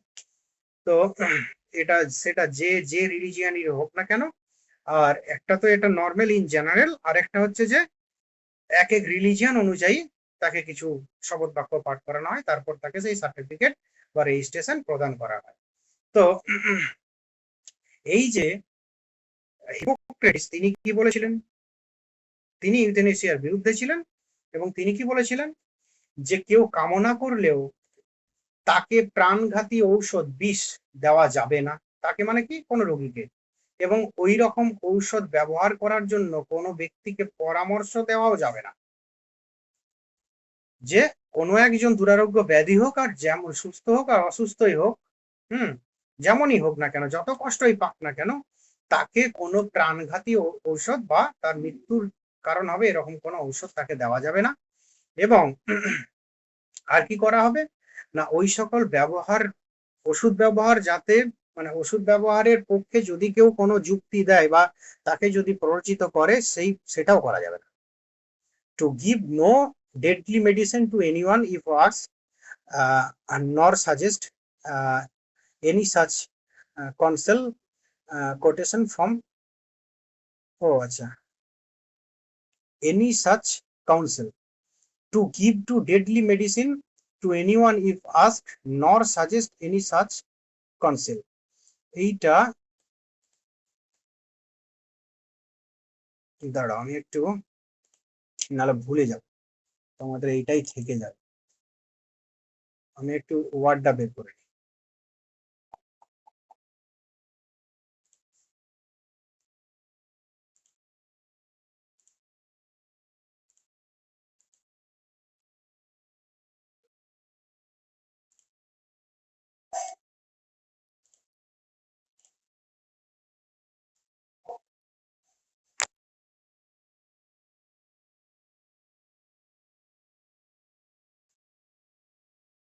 দেখো কোথায় গেল ওটা, ঠিক করে নি।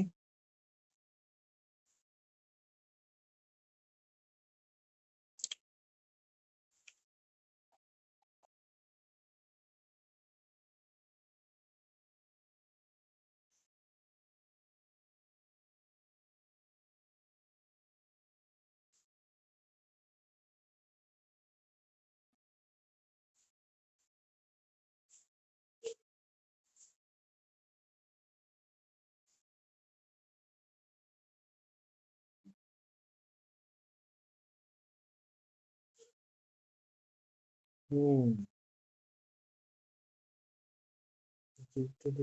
ওটা না, এইটা,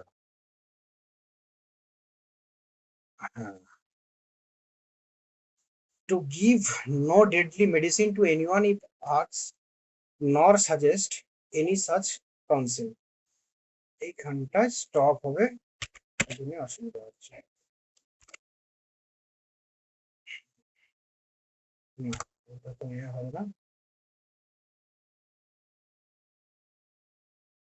এইখানটায় একটু ঠিক করে।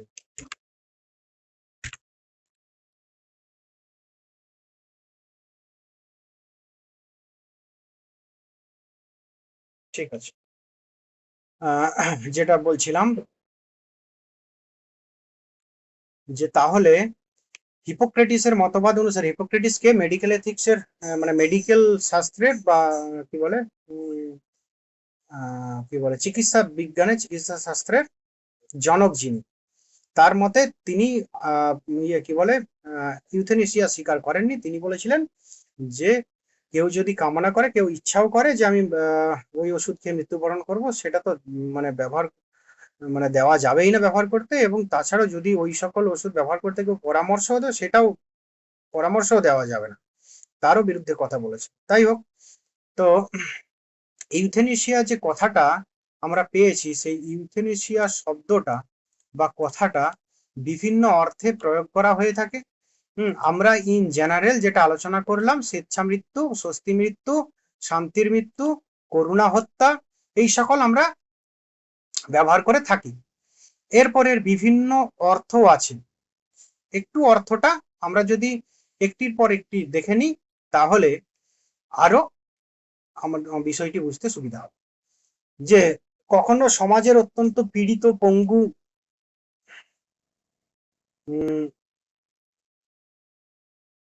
অক্ষম, এটা হবে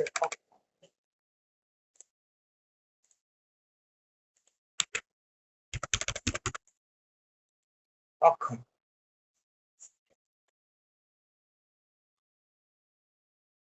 অক্ষম, অক্ষম না, যাও। তো কখনো সমাজের অত্যন্ত পীড়িত, পঙ্গু, অক্ষম, অতিবৃদ্ধ ব্যক্তিদের হত্যা করাকে বোঝায় কি ইউথেনেসিয়া শব্দের দ্বারা। প্রাচীন গ্রীসে এরকম প্রথা প্রচলিত ছিল এবং রাষ্ট্র কর্তৃক অনুমোদিতও ছিল। এস্কিমোদের মধ্যে সম্ভবত খাদ্যাভাবের জন্য অতিবৃদ্ধদের হত্যা করা হয়। এস্কিমোদের গ্রিনল্যান্ডে যারা বরফের মধ্যে থাকে, তো খাদ্য সংকট তাদের প্রবল, খুব বৃদ্ধ লোককে তাদের তারা এইভাবে মেরে ফেলে ইউথেনেসিয়া করে, মানে সচেতন হবে বিষ প্রয়োগ করে। কখনো কি হয়, বিশেষ কোনো সম্প্রদায়ের অথবা বিশেষ কোনো ধর্মের ব্যক্তিদের হত্যা করাকে বোঝানো হয়। যেমন রাষ্ট্র যদি এসব ব্যক্তিকে সমাজের শান্তি শৃঙ্খলা প্রতিষ্ঠার পথে অন্তরায় রূপে গণ্য করে, তাহলে তাদের হত্যা করে। যেমন কি, যে রাষ্ট্রের বৃদ্ধিতে, রাষ্ট্রের উন্নতিতে, রাষ্ট্রের শৃঙ্খলা শান্তি শৃঙ্খলা বজায় রাখতে যারা বাধা সৃষ্টি করে, তো তাদের কি হয়, তাদেরকে রাষ্ট্র কখনো কখনো হত্যা করার নির্দেশ দেয়। এটাকেও ইউথেনেসিয়ার মধ্যে ফেলা হয়। আরেকটা কি, কখনো আবার বিশেষ কোনো জাতির আবাল বৃদ্ধ বনিতা নির্বিশেষে সমস্ত সদস্যকে হত্যা করাকে বোঝানো হয়। সেটা কেমন, এটা এই ইউথেনেসিয়া কেমন, যে ন্যাৎসিদের, হিটলার, তাদের যে ইহুদি নিধন, সেটাকেও তাদের অর্থতে এটা ইউথেনেসিয়া বলা হয়েছে। তারা অন্য অর্থ প্রয়োগ করছে যে তা আমাদের মতে এই ইহুদিরা হলো কি আমাদের দেশের সব থেকে শত্রু, আমাদের দেশের উন্নতির জন্য তারা কিছু করেনি, আমাদের অবনতির কারণ তারা, এই সকল অনেক হিটলারের যুক্তি ছিল। তো যাই হোক, তো হিটলারের কি, যে তাদের হত্যা করেছে কিসের সাথে, না রাষ্ট্রের স্বার্থে, এটাও এক ধরনের ইউথেনেসিয়া তিনি বলেছেন।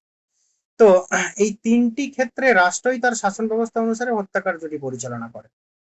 উপরিউক্ত তিনটি, একটা হচ্ছে পঙ্গু, অক্ষম, পীড়িত, অতিবৃদ্ধ ব্যক্তির হত্যা গ্রিনল্যান্ডে এস্কিমোদের। আবার কি হয় না, কোনো বিশেষ ধর্মের বিশেষ জাতির ব্যক্তিদের হত্যা করা হয় যদি কি করে, না রাষ্ট্রের শান্তি শৃঙ্খলা বজায় মানে শান্তি শৃঙ্খলা বিঘ্নিত যদি করে, বজায় রাখতে অসুবিধা করে সেই ক্ষেত্রে। আবার কখন কি করা হয় না, আবার কখনো কোনো রাষ্ট্রের অন্তর্ভুক্ত কোনো বিশেষ জাতির আহ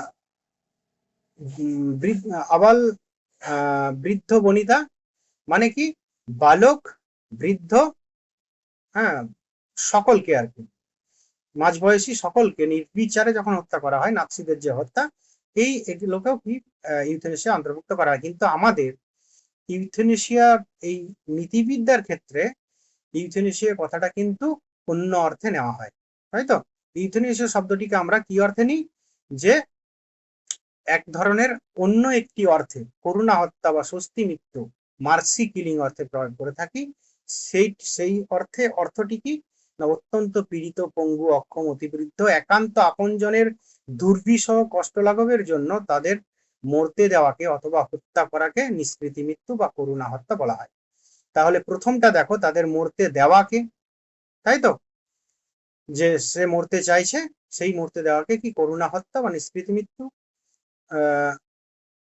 তোমার বলা হচ্ছে। কিন্তু নিষ্কৃতি মৃত্যু আর করুণা হত্যা, বা আরেকটা যদি শব্দ করি তাহলে আরো পরিষ্কার হবে, যে এই যে দেখো উপরে, যে কি বলে, স্বস্তি মৃত্যু, কোথায় গেল এখানে, স্বস্তি মৃত্যু বা সহজ মৃত্যু, আর কি করুণা হত্যা, এই দুটোকে যদি পাশাপাশি রাখি, তাহলে দেখো দুই ধরনের, যে আমি মরতে চাইছি আর আমাকে মারা হচ্ছে, দুটোর মধ্যে পরিষ্কার স্পষ্ট বুঝতে পারবে, যেটা বললাম। যাই হোক, আরো কিছু কথা আছে, যে লাস্টে আমরা দুটো ভাগ পাবো, এবং আরো কিছু কথা আছে। ওই 1973 সালে আমেরিকান মেডিকেল অ্যাসোসিয়েশনের একটা বিবৃতি, সেখানে কি বলা হয়েছিল, যে ইউথেনেসিয়াকে চিকিৎসা শাস্ত্র বিরোধী বলা হয়েছে। কেন না, এমন অনেক ক্ষেত্র পাওয়া যায়, এমন অনেক ক্ষেত্র পাওয়া যায়, যে যেখানে আমরা দুর্বিষহ, মানে রোগে আমরা জর্জরিত থাকি, আমরা আমাদের কষ্ট হয় বাঁচতে, আমরা সহজে মৃত্যুবরণ করতে চাই, এমন অনেক ক্ষেত্র পাওয়া যায়, ঠিক আছে। কিন্তু তথাপি ওই যে উপরে আমরা মতটা দেখতে পেলাম, কার মত, হিপোক্রেটিস, যে এই ধরনের প্রাণঘাতী ঔষধ দেওয়া যাবে না, বা যে দেওয়ার জন্য প্রণোদিত করবে, মানে প্রণোদিত করাও যাবে না, দেওয়াও যাবে না, এবং যদি কোনো ব্যক্তি প্রণোদিত করে, মানে কোনো ব্যক্তিকে পরামর্শ দেয়, সেটাও করা যাবে না। তো সেই কথাটাই মেডিকেল সায়েন্সে প্রযোজ্য, যে 1973 সালে সেটা কি আরো প্রতিষ্ঠিত করেন কি না, আমেরিকান মেডিকেল অ্যাসোসিয়েশনের বিবৃতিতে জানানো হয় কি, যে ইউথেনেশিয়া চিকিৎসা শাস্ত্র বিরোধী। কেন না, উদ্দেশ্য প্রণোদিতভাবে একজন কর্তৃক অন্যজনের জীবনাবসান ঘটানো, অর্থাৎ করুণা হত্যা, চিকিৎসা বৃত্তি বিরোধী। চিকিৎসা শাস্ত্রের কাজটা কি? কাজটাই হচ্ছে মানুষকে বাঁচানো, মানুষকে জীবন দান করা, তাই তো, মানুষকে রোগ জ্বালা থেকে মুক্ত করা, অন্ততকে মুক্ত, মানে না হলেও অনেক এমন ক্ষেত্র আছে যেখানে মুক্ত করা সম্ভব নয়, মুক্ত না হলেও অন্তত পক্ষে মানে তিনি যতদিন নর্মালে বাঁচতেন তার থেকে অন্তত কিছুদিন বেশি বাঁচার ব্যবস্থা করে দেওয়া, এটা চিকিৎসা শাস্ত্রের মূল নীতি।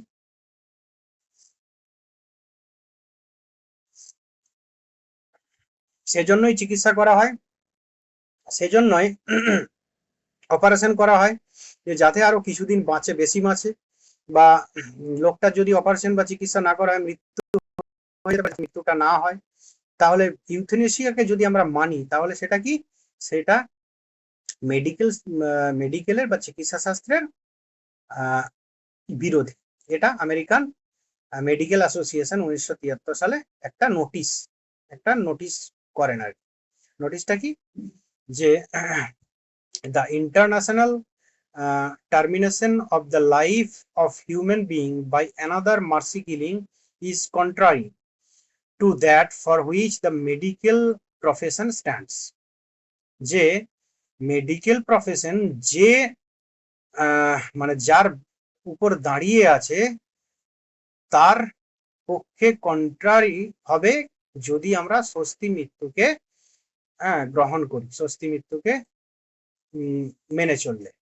তো মানে কি, যদি একজন মানুষ অপরের মৃত্যু বা স্বস্তি মৃত্যুতে সাহায্য করে, তাই তো, মানে সাহায্য করে মানে কি, তার জীবনাবসান ঘটাতে যদি সাহায্য করে, তাহলে অবশ্যই কি হবে, এটা মেডিকেল শাস্ত্রের বিরোধী হবে। তাই মানে মেডিকেল প্রফেশনের একেবারে কন্ট্রারি হবে। কেন না, এটা একেবারে তার বিরোধী হবে। কেন, মেডিকেল শাস্ত্রের কাজ হলো আমাদের জীবন বাঁচানো বা জীবনের স্থায়িত্ব বৃদ্ধি করা, জীবনকে বিলুপ্ত করা নয়। তো যাই হোক, এই জন্য এটা কি, এই স্বস্তি মৃত্যু বা নিষ্কৃতি মৃত্যু, এটাকে মেডিকেল শাস্ত্রে গ্রহণ করা হয় না, কিন্তু তথাপি আমরা দেখলাম কিছু কিছু ক্ষেত্রে এটাকে গ্রহণ করতে হয়। তো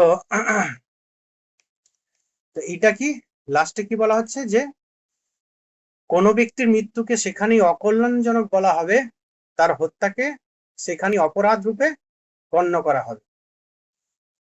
কোনো ব্যক্তির মৃত্যুকে সেখানেই অকল্যাণজনক বলা হবে, তার হত্যাকে সেখানেই অপরাধ রূপে গণ্য করা হবে। এটা যেখানেই, বাক্যটা হচ্ছে না, যেখানেই, যেখানেই, যেখানে,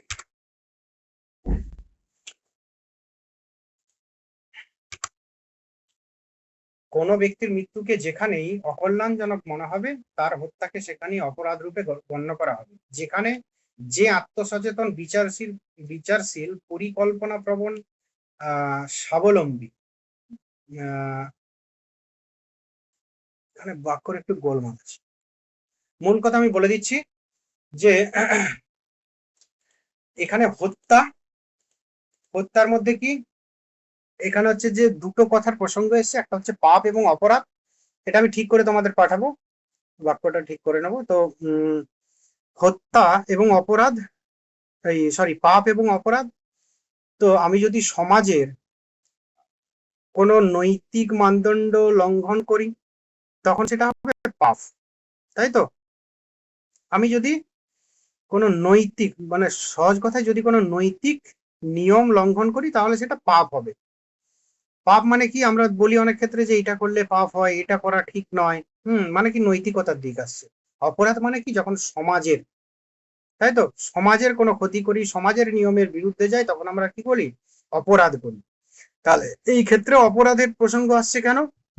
না মানুষের মৃত্যু, মানুষের মৃত্যু, মানুষ মানুষ মানুষের বেঁচে মানুষ, প্রত্যেক মানুষ জগতে বেঁচে থাকতে চায়। হ্যাঁ, তো এমন কোনো মানুষ নেই যে বেঁচে থাকতে চায় না। যারা সুসাইড করে তারাও বেঁচে থাকতে চায়। ওই টাইমটা যদি তাদেরকে ওখান থেকে নিবৃত্ত করা যায়, তাহলে সেও বলবে আমি ভুল করছি না।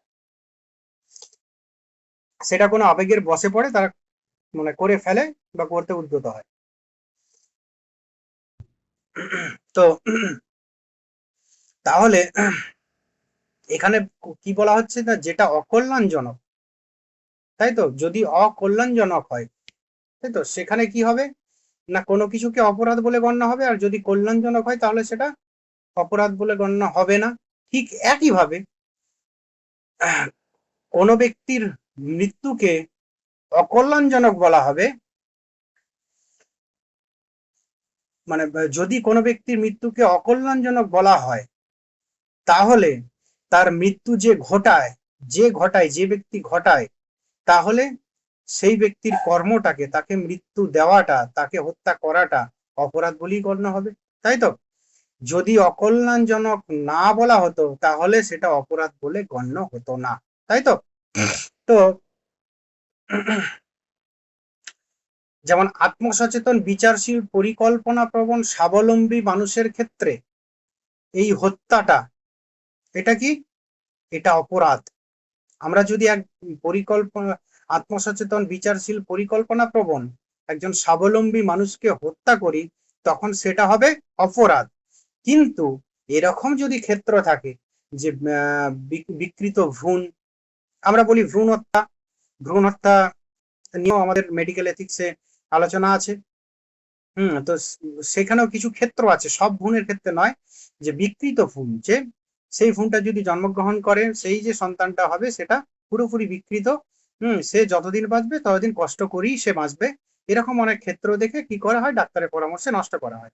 তো সেরকম বিকৃত ভ্রূণের হত্যা, বিকলাঙ্গ শিশুর হত্যা, হ্যাঁ, তো দুরারোগ্য ব্যাধিগ্রস্ত মানুষের ক্ষেত্রে, বা অতিরিক্ত বয়োবৃদ্ধ মানুষের ক্ষেত্রে এই নিষ্কৃতি মৃত্যু বা করুণা হত্যা, এটাকে অপরাধ হিসাবে গণ্য করা হয় না, তাই তো?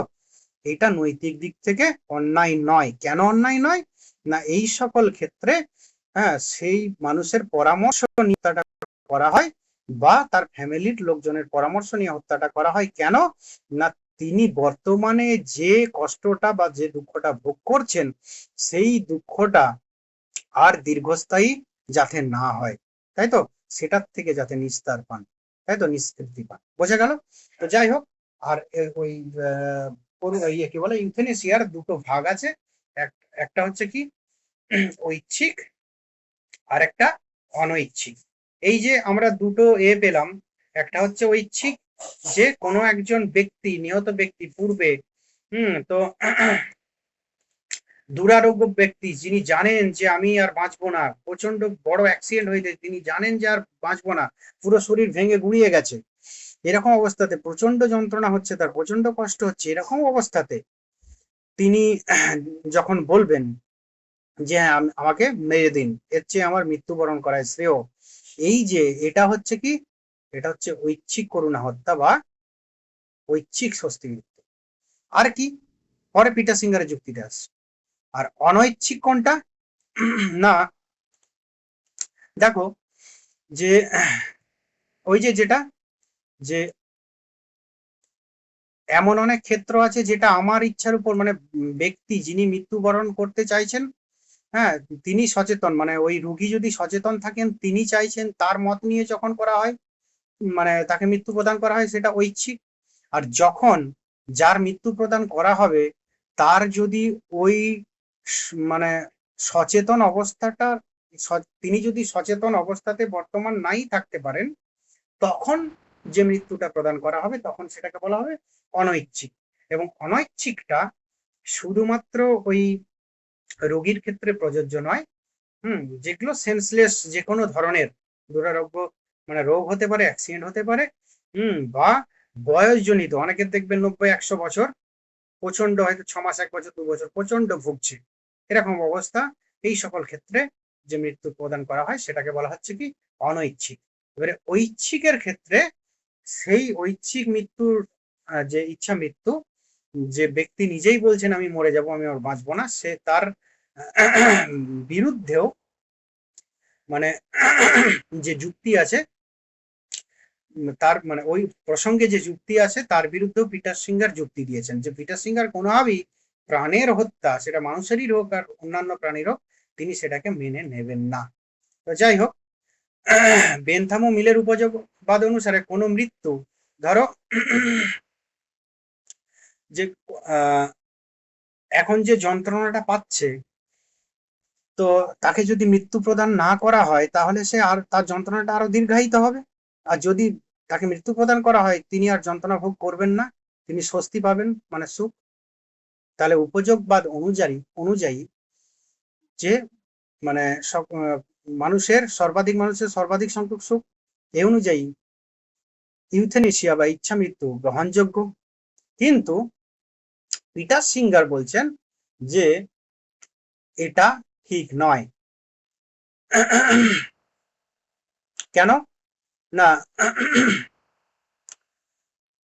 যেহেতু আত্মসচেতন ব্যক্তির মৃত্যু ভয় আছে, মৃত্যুকে ভয় করবার মতো মানসিক সামর্থ্য আছে, সেজন্য তাদের কোনো একজনকে হত্যা করলে জীবিতদের উপর তার প্রভাব ক্ষতিকর হয় অন্যান্য মানুষের উপর, তার তার মত এটা।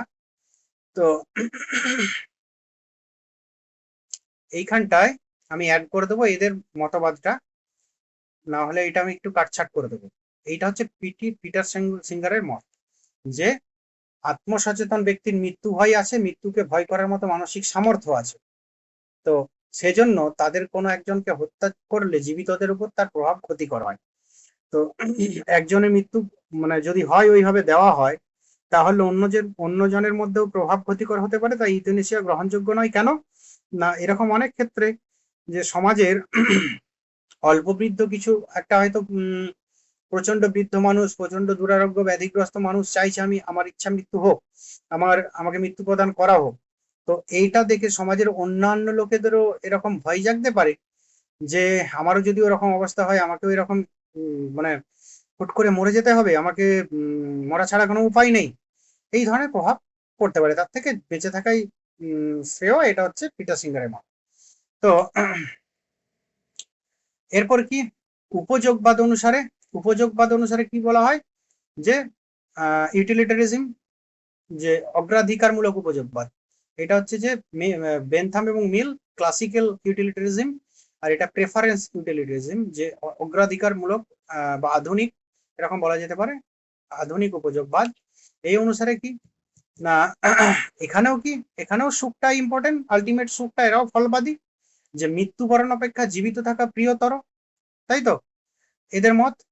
কিন্তু পিটার সিঙ্গার কি বলছে, আত্মসচেতন বিচারশীল ব্যক্তির এই মনোভাব ব্যাহত হয় যদি এমন কোনো ব্যক্তিকে হত্যা করা হয়, কাজেই বিচারশীল ব্যক্তিকে হত্যা অনুচিত কর্ম। তো এদের মতেও হচ্ছে যে সুখটা ইম্পর্টেন্ট, আর সুখটা যদি ইম্পর্টেন্ট হয়, আলটিমেট সুখ উৎপন্ন করবে, এরকমটাই শ্রেয়, তাই তো। তো এই দিক থেকে মৃত্যুবরণ অপেক্ষা জীবিত থাকা প্রিয়তর, মানে কি, যে আমার জগতে যতদিন থাকবো ততদিন আমাদের সুখটাই লাভ হবে, সুখ ব্যতিরিক্ত সুখ ভিন্ন অপর কিছু নয়। তো তাহলে আমার কষ্ট যন্ত্রণা হলেও সেখানে কি আমার কিছু পরিমাণ প্রিয়দংশে হলেও সুখ উৎপন্ন হবে, জগৎটাকে আমি দেখতে পাবো, মৃত্যু হলে জগৎটা আমার থেকে দূরীভূত হবে। তো এটা যদি হয়, তাহলে এটা আত্মসচেতন বিচারশীল ব্যক্তির এই মনোভাব ব্যাহত হয়, মানে এটা মানে কার্যকর হয় না যদি এমন কোনো ব্যক্তিকে হত্যা করা হয়। তো কাজেই এইখানে একটু ইয়েটা ভুল আছে, এটা বলেছি মৃত্যুবরণ অপেক্ষা জীবিত থাকা প্রিয়তর, এরকম স্টেটমেন্ট, এরকম উক্তি সঙ্গত হয় না। যে কেন, যে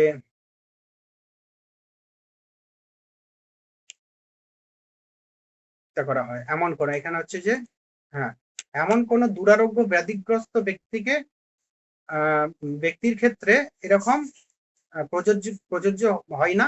এই ক্ষেত্রে আমাদের হত্যা করতে হয় বা করা হয়, তাই তো? কেননা করা হয় কেননা তার মানে বিশেষ কি বলবো তার মানে দুঃখকে চিরতরে অবলুপ্তির লক্ষ্যে।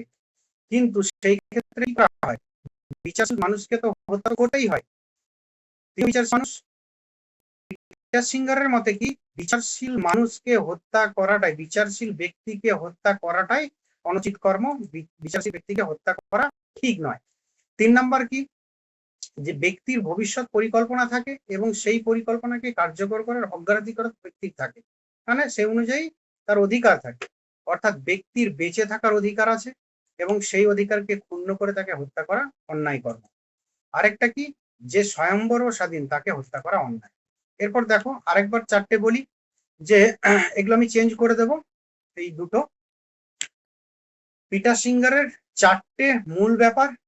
একটা হচ্ছে কি, যে বেন্থাম এবং মিলের উপযোগ অনুসারে কি যেটা ফলে সুখ দেবে সেটা ইম্পর্টেন্ট, তাই তো? তো যে কোনো আত্মসচেতন মানুষ তার কি, তার মৃত্যু ভয় আছে। মৃত্যু ভয় যদি থাকে তাহলে তার মৃত্যুকে জয় করার মতো মানসিক সামর্থ্য আছে, ঠিক কথা, কিন্তু মৃত্যু ভয় যদি আছে, ভয় মানে কি দুঃখ, তাহলে তাকে মৃত্যু প্রদান করা ঠিক নয়, তাই তো?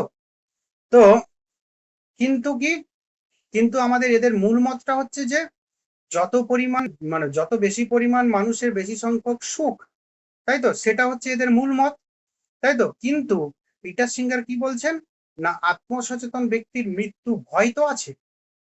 আমার সবই মানছি যে হ্যাঁ, যেরকম যে আমাদের মানে প্রকারান্তরে আমাদের কি বলবে, আমাদের লাস্টে সিদ্ধান্তে, আমাদের অন্তিমে যেটা ফল প্রদান মানে যেটা সুখ দায়ী, সুখ প্রদায়ী হবে, সেটাই সেরকম সিদ্ধান্তই গ্রহণ করতে হবে, সেটাই ভালো বলে বিবেচিত হবে, সবই ঠিক কথায়।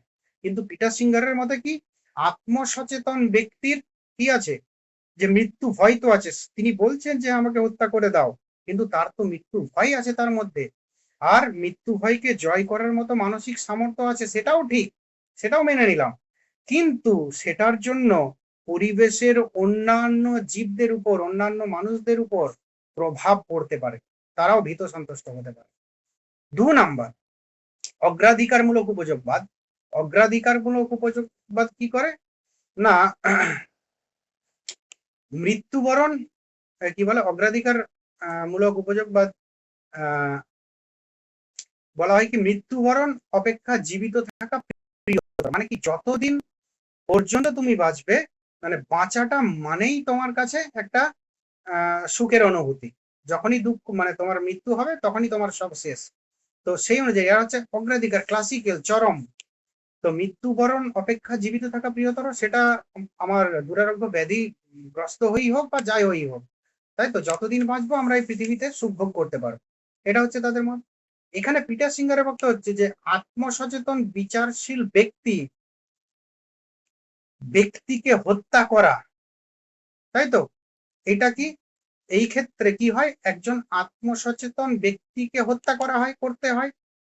তো আমাদের ইউথেনেশিয়ার ক্ষেত্রে, যে আমাদের স্বস্তি মৃত্যুর ক্ষেত্রে, তো এই আত্মসচেতন ব্যক্তি, বিচারশীল ব্যক্তিকে হত্যা করা হয়, তাহলে আত্মসচেতন বিচারশীল ব্যক্তির হত্যাটা, এইটা কিন্তু অনুচিত কর্ম।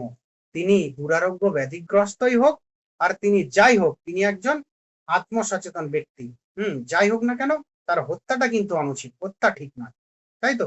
আর কি 3 নম্বর হচ্ছে ব্যক্তির ভবিষ্যৎ পরিকল্পনা থাকে, যে আমি এরকম হতে পারে যে হ্যাঁ, অবশ্যই প্রত্যেক ব্যক্তির হুট করে মারা গেল, তার কি ভবিষ্যৎ কোনো পরিকল্পনা ছিল না? প্রত্যেক মানুষেরই থাকে।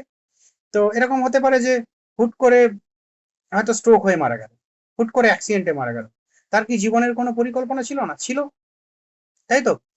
কিন্তু যদি এরকম হয় যে প্রচন্ড অ্যাক্সিডেন্টে, হ্যাঁ, সে এমন অবস্থা সে মরে যাবে, কিন্তু হয়তো সে আরো 1-2 মাস বাঁচতো, তাকে হয়তো 1-2 মাস আগে মেরে ফেলা হলো, সে প্রচন্ড যন্ত্রণা পাচ্ছে, ঠিক কথাই, কিন্তু তথাপি ওই 1-2 মাসটাও তো তিনি বাঁচতে পারতেন, তাই তো? সে বাঁচতে পারতো।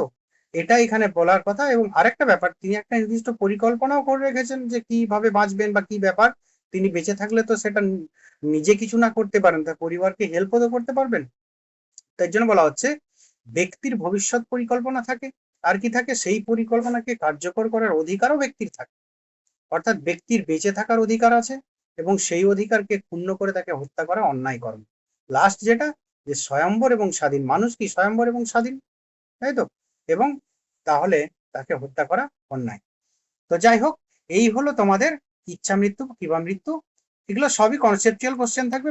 আর হচ্ছে পিটার সিঙ্গারের লেখা বই, আর হচ্ছে আমেরিকান ইনস্টিটিউটের ওই কথা, হ্যাঁ, আর হচ্ছে হিপোক্রেটিসের মূল মতবাদ, ইউথেনেসিয়ার কি বলবো, কম গুরুত্বপূর্ণ যেগুলো অন্যান্য যে অর্থ 1 থেকে 3টে, হ্যাঁ, আর হচ্ছে চতুর্থ নম্বরটার সঙ্গে পার্থক্য কি, এই সকলগুলোই এখানে মূল আলোচ্য বিষয়। তো যাই হোক, এই হলো তোমাদের total practical ethics. Practical ethics এর 3টে ভাগ থেকে আমরা প্রথমে এলাম পরিবেশ নীতিবিদ্যা। পরিবেশ নীতিবিদ্যায় আমরা পেলাম কি, অ্যালডো লিওপল্ডের জমি নীতিবিদ্যায় পরই আমরা পেলাম আর্নেনেস, সেই প্রসঙ্গে আর কি, আর্নেনেসের ডিপ ইকোলজি, এবং সেই প্রসঙ্গে তিনি ডিপ এবং শ্যালো ইকোলজির পার্থক্য করেছেন।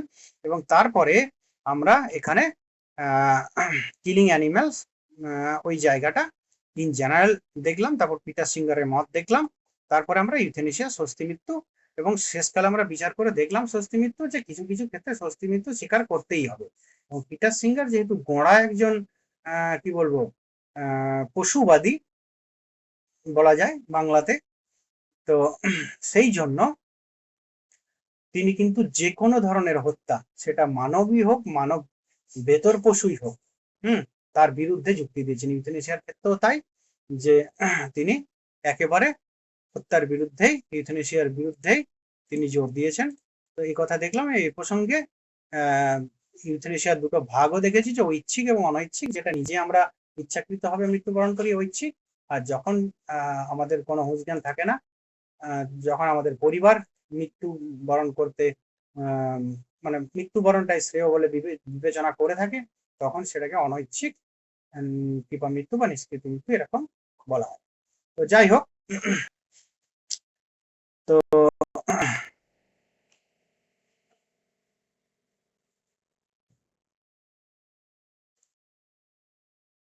এটা হচ্ছে লাস্ট একটা, তাই তো?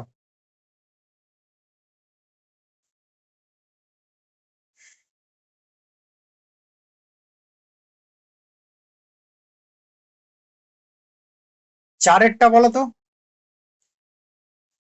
কে পারবে?